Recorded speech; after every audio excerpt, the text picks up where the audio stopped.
One of the classical tests of general relativity is the bending of starlight by the sun. Since I already have a computer program that I've written that calculates the motion of photons in a gravitational field like that of the sun's, I think I'll calculate the deflection of starlight by the sun. The mental picture that I've got is that far away from the sun, I have a photon traveling along a path that I can more or less think about as a straight line. It gets close to the sun, it grazes the surface of the sun, and then proceeds back out to infinity. I'm going to call the point where it grazes the sun. I'll put that on the positive x-axis to use the Newtonian idea. Initially, the photon will be moving northwards, so to say. The actual path of the photon will be bent into some sort of hyperbola-like motion. And because of time reversal invariance, if I were to run this backward in time, I would get a similar picture.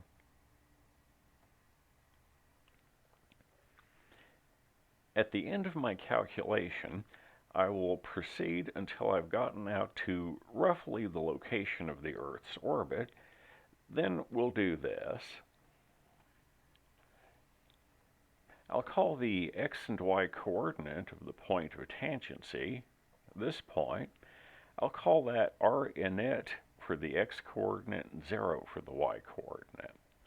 R init is the radius of the sun.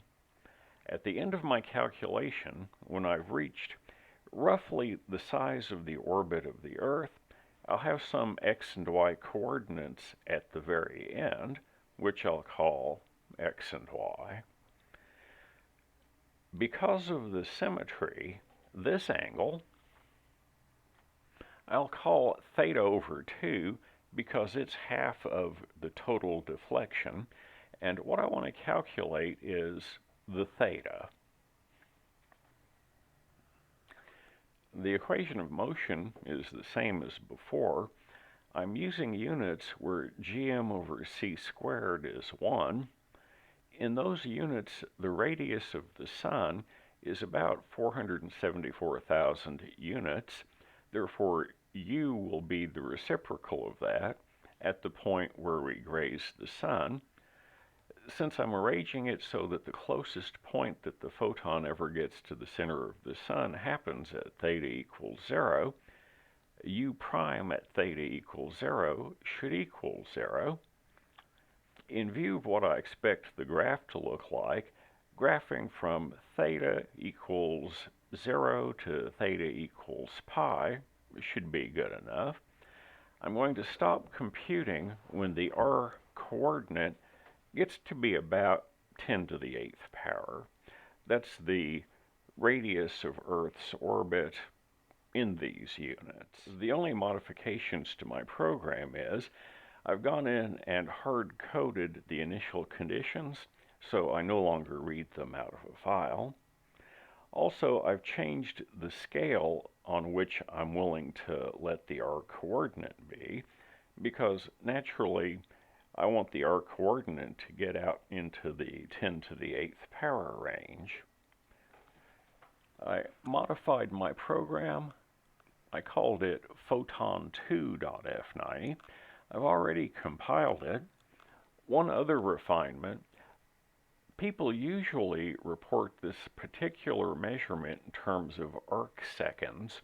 So at the end, when I have calculated my theta, I multiply it by 180 divided by pi, then I multiply that by 3,600 to get arc seconds from the number of radians that I have. In textbooks, the usually reported figure is usually 1.7 something arc seconds, where the something varies from 2 to 5 depending on which textbook you're looking in.